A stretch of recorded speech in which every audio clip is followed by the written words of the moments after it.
Welcome to the Physician Sense Podcast, a podcast designed specifically for physicians, offering a breakdown of complex financial topics to help you develop your financial IQ, further your financial journey, and improve your well-being. Whether you're a medical student, resident, fellow, or attending physician, you're sure to learn something new that will benefit your journey. And now, your hosts, Chad Chubb and Tyler Olson. Welcome to another episode of the Physician Sense Podcast. I am your co-host, Chad Chubb, but more importantly, joined by my bestie in the financial world and the regular world, Tyler Olson. We're going to get into a topic that does not have a right answer, which is why it's going to be fun. And today we cover the topic of buying versus leasing a vehicle, which oddly enough, Tyler probably doesn't remember this. When we first started to brainstorm creating Physician Sense, he noted that this was one of the questions he saw on Twitter about this. So that's why we're deep diving. I had this long list and we were finally getting into it. Tyler, how are you, my friend?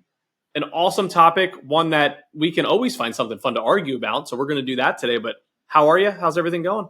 I am good and doing my best to enjoy the moments in life. I like talking about this and promoting a safe way to talk about it, because I think there is an inclination, and rightly so, to try to look at every financial decision through the lens of optimization and saving money. We do need to save money. Cars are complicated though, and they're so expensive and annoying. I'm not one of those people that just loves cars and just wants to nerd out on different types of cars, and I don't know. That's not me. I'm more of I just want it to be safe and I want it to get me where I need to go. But I know people that really love cars too, and I can see that there's a lot of reasons why there's no right or wrong answer about, oh, should I buy an old car? Should I buy a slightly used car? Should I buy a brand new car? Should I lease a car? The inclination is very strong to courageously proclaim our 1999 Honda Accord as the savior of our financial independence trek. And I just think that's a bunch of baloney. I think that everybody's got their own way. And if that's you, if you want that old Honda or Toyota and that gives you value, that's great. And that has nothing to do with anybody else's value system. See, I'm already getting mad. Yeah, no, I mean, and we kind of joked before we hit record on it really is a values-based conversation. Mm-hmm. Tyler joked yeah, I'm good on this topic. I just don't have perfect calculations for it. And I was like, either do I. We're fine. To your point too, right? I'm with you. I'm not a car guy.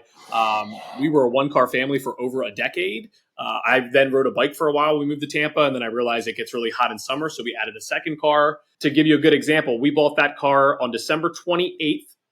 We're now recording this in early July. That car has still not gone over 500 miles. So it goes to show you that car pretty much sits in the driveway. And I also take different views on the family car. So we have 3 young kids. I know you have a young son as well. The family car to me is a lot different vehicle than the car that I drive for work per se. And I love this topic because I say I'm the perfect person to talk to, because we actually do lease one car and I bought my other car. So I feel like there's a good conversation to be had on both. And also to your point, that kind of led me down that rabbit hole. I don't value fancy cars. I need to get to point A to point B with my kids in the car extremely safely, with me in the car safe enough. We'll get there. That's probably the main way to start here is, and we say this to our clients too, whether you buy or lease, we're likely not going to look back 20 years from now oh my gosh, we can't retire. Remember when I told you to buy it, but you leased it instead? We can't retire. It's not that type of conversation. And I think that's the main thing that you got to think about is a lot of these things are around the edges. I don't think there's really a right answer. And I'll even joke with our younger attending physicians, I'm not saying no to a nice car forever. I'm saying maybe just not right now, because we're still trying to pay off student loans. We still got to buy the house. We're expecting our first kid or our second kid. There's a lot of other priorities there. And it's not to say that we can't get that Porsche eventually. It's just in time, right? Let's get a few other things off the to-do list, and then we'll get it. But I work with you, Tyler. You're my financial advisor. I come to you. Hey, I found this great Jeep Wagoneer. Huge, can fit all the kids in it, can still get to Costco. Should I buy or lease, Tyler? Where do you take that conversation? I mean, I heard the reasons that you want the car. And then I say, well, let's look at your current obligations outside of this car purchase in terms of debt, what your income is, and evaluate what's left over after those current costs. It's a cash flow issue as well as a current savings amount issue. Because, like, surely it could be such that you have, like, the cash saved up. Like, a lot of doctors, they can build up savings to be able to pay cash. That's a great position to be in, especially these days with interest rates. But, like, on an individual level, it always starts with the big four: income, current expenses, current savings, and current debt. And then compare all of that to what we have available right now that could be used to pay for the car. The metrics do have to come into play. But I just think it's really good when anyone is thinking about this decision before seeking professional advice, or even before doing their DIY financial personal finance research, to try to understand what it is that you're trying to accomplish. You mentioned safety, and that to me is a really, really big piece. And it depends on where you are in your life and what your family makeup is right now. I think of myself as when I bought a car when I was 19, that was when I bought my first car. I bought a 95 Accord, and I did the whole putting Euro taillights and buying a really expensive muffler that was like super loud. And Fast and Furious. Oh yeah, exactly. It was ridiculous how foolish I must have looked, but I didn't care. And I was like, this is so cool. And you know what I didn't spend money on? I prioritized those things above excellent tires. I would not do that now. And it's going to vary by person. Like, I think about, I've been approached by so many people who are in training who have asked me, can I lease a car? Because, it just feels like I'd be able to get a safer car if I was leasing than I could afford to buy outright. But, I read all this stuff about how leasing is bad. And what's a resident doing? They're going from their apartment to the hospital, to their apartment to the hospital, to the apartment to their hospital most of the year. They're not racking up the mileage. A car's going to depreciate anyway. And if it's old and used, they have to take it to the mechanic and spend time getting it fixed. So a lot of times when residents come up to me and they share with me that they're looking for something that is safe and reliable, leasing is not a bad idea. Contrary to what you might read on many finance blogs, it isn't just a bad idea. You need to be willing to have an open mind about every option, but start with what you care about and then go to the metrics. Sorry, that was very long-winded. So I would answer your question, Chad, by saying, okay, this is what you care about, your values, safety, kids, but now let's look at the numbers. Yeah. What would you do? Yeah. I mean, to me, it's a value conversation, especially when we have clients that, again, that phase of life, early attending, where they're getting ready to have their first kid. And here I am with, a 6-year-old, a 4-year-old, a 2-year-old. And I can say, hey, listen, non-professional advice, but personal side only. I enjoy leasing our family vehicle because I know that every 3 years, I want the best safety features. I also know kids absolutely destroy cars. The amount of ecosystems that's growing in the back of that Wagoneer is absolutely haunting. I had to buy a car wash membership just to get the more powerful vacuums. That is what kids are going to do to your car. So before you're I'm going to go buy this fancy SUV. No, they're savages. They're going to destroy that thing. I don't care how clean and tight. Now, I do have 3 boys. Maybe if I had 3 young girls, maybe they're a little bit tidier in the car, but our boys have stuff everywhere. So the fact that I get to take that in 3 years from now and get a new shiny one for them to destroy that one, it makes me smile. It makes my heart feel good. I also know I'm getting the best safety features. So for me, that's a conversation where we had where it's personal. We're on the business side, again, a car I don't drive a ton. It's still a safe vehicle. It's a new vehicle, but I know that I'm probably going to be able to drive that one longer, or I'm just not going to put a ton of miles on it, where it's probably going to really maintain its value pretty well. And that's why I don't think there's a right or wrong answer. The one number that we do track This came from the CFP, but that total debt ratio never going above 36%. So we do track that one somewhat closely in terms of like, hey, we don't want to see your home, student loans if they're in play, your car payment, or any other debts ever go above 36% of your gross income. So that one we will track. Like if we get a client that sends us a question on like, hey, here's going to be my car payment. We didn't even get into buying versus leasing at this point. We'll just check like, hey, does it fit in there? Does it make anything go negative? If we buy this, let's just say it is a nicer car, does it affect what we're saving? If it falls with all of those ranges, usually we'll say, hey, green light. Or again, another example where clients come to us, they're looking at a fancier car, but we know that family planning is a goal for them. And we'll come back and say, hey, cars are a little bit easier to turn over than a home, but same conversation, right? You're probably going to need to get a bigger car soon. Daycare is really expensive. As they get older, if you have a great public school, great. But if they go through private school, like these are all big expense items that have not hit your budget yet. So those are ones where I try to mix in the numbers with the human side of it and then have a conversation. And, we'll have clients that are like, you know what, kids aren't for us. We're in a good spot now. And they might go get that fancier car because we ran through everything. Hey, from our side of it, it's not bad. You obviously value fancy cars. Who am I to say no, right? It's your money. We're just trying to guide you with it. Everything else fits. Go get it. Take the duffel bag in, drop the cash, and get out of there. Yeah, that reminds me of someone. I remember speaking with him last year, and he bought a brand new car. He's like, I know it's a lot of money, but it's something that means a lot to me. I don't want to presume that I know his how he approaches the value of this in light of comparing to other people's values. But he did mention that, other people, they really value having kids. They want to have kids. Kids are expensive. Kids are a terrible financial investment. It's not why anybody has a kid, right? Because they want to have children. He was just saying, this is me. This is what I want to do. And I think that some might bristle at that. They're like, well, because it's a human, you're growing a human. This is so much more valuable. Be like, no. We're not having these sort of public forum conversations contrasting the values of one family versus another, because there's so much more detail that neither side could ever possibly know.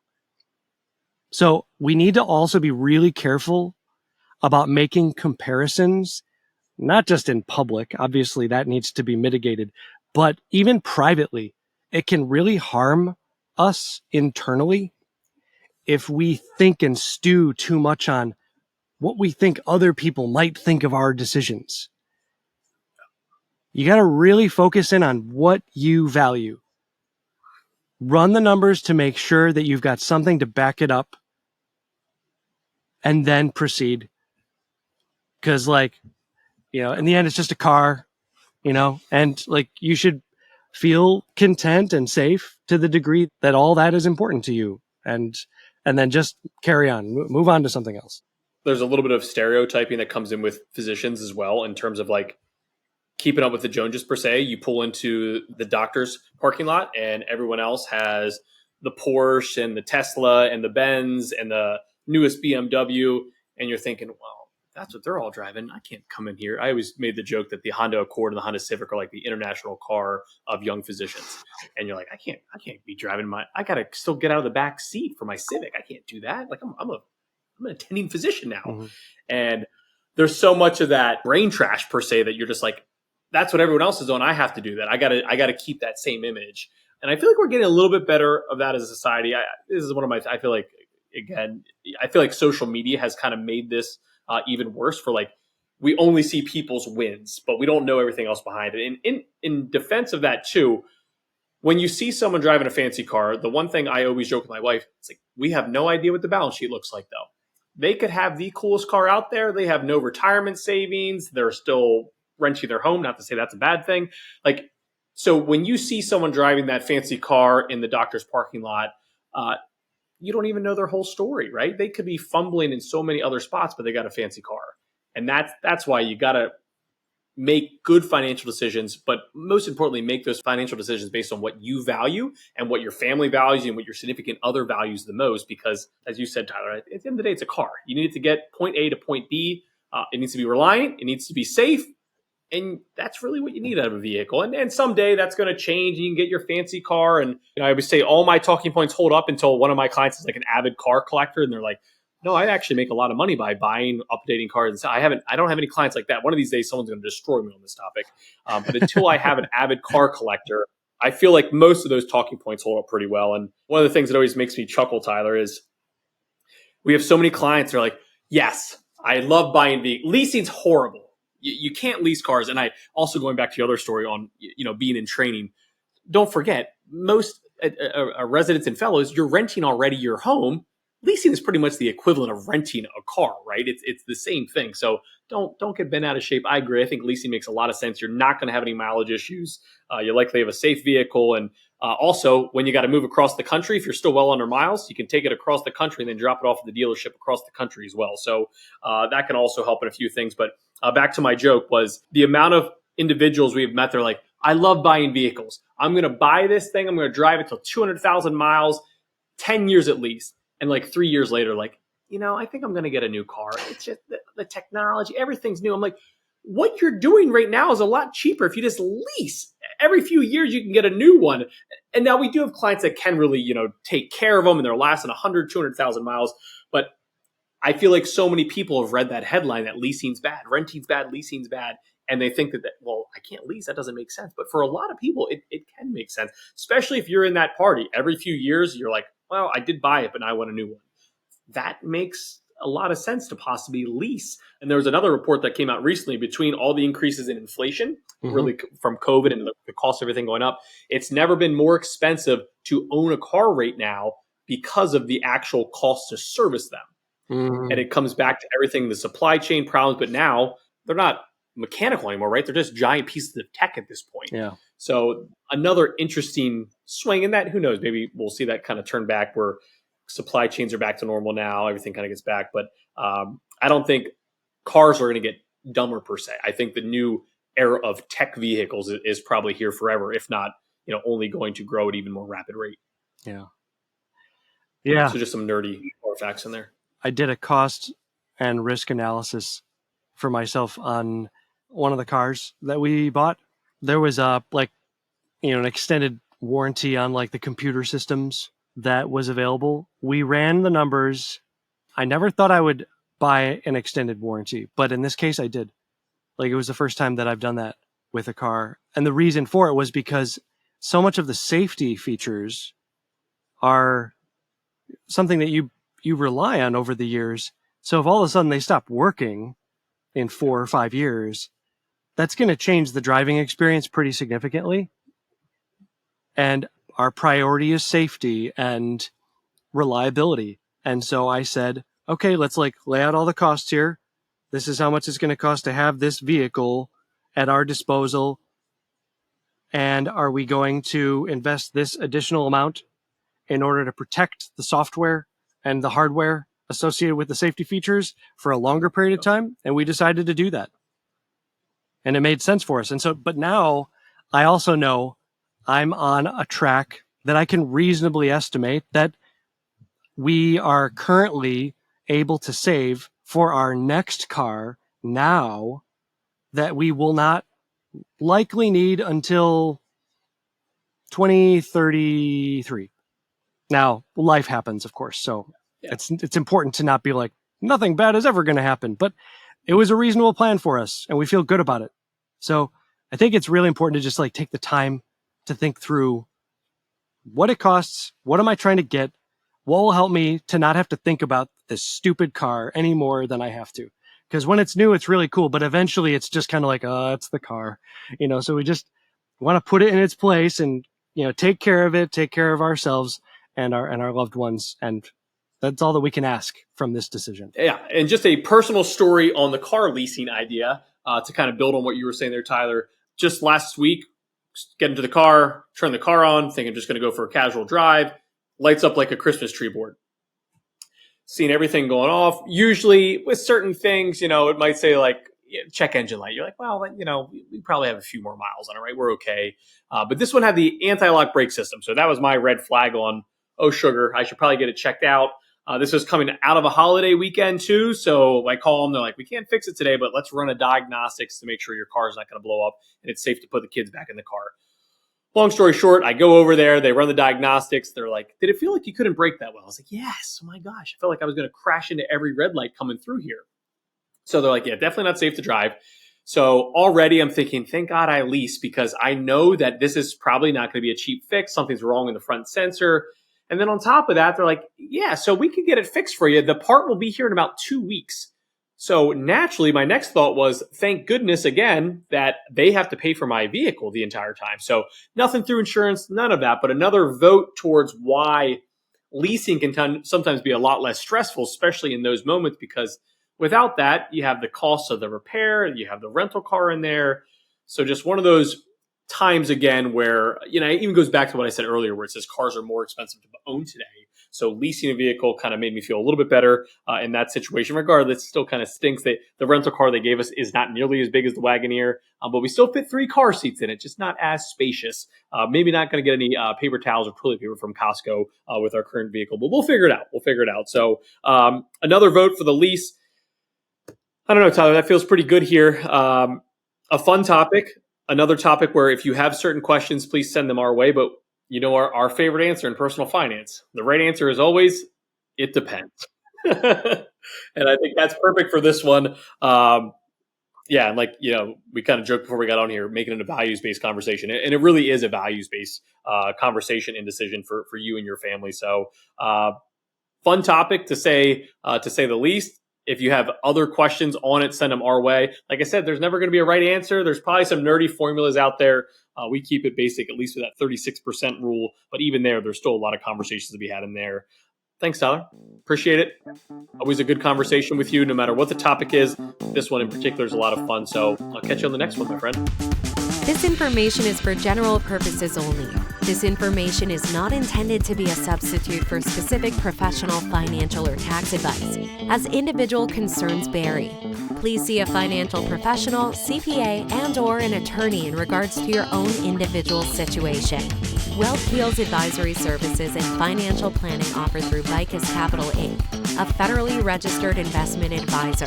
Olson Consulting LLC, offering advisory services and financial planning, is a state-registered investment advisor.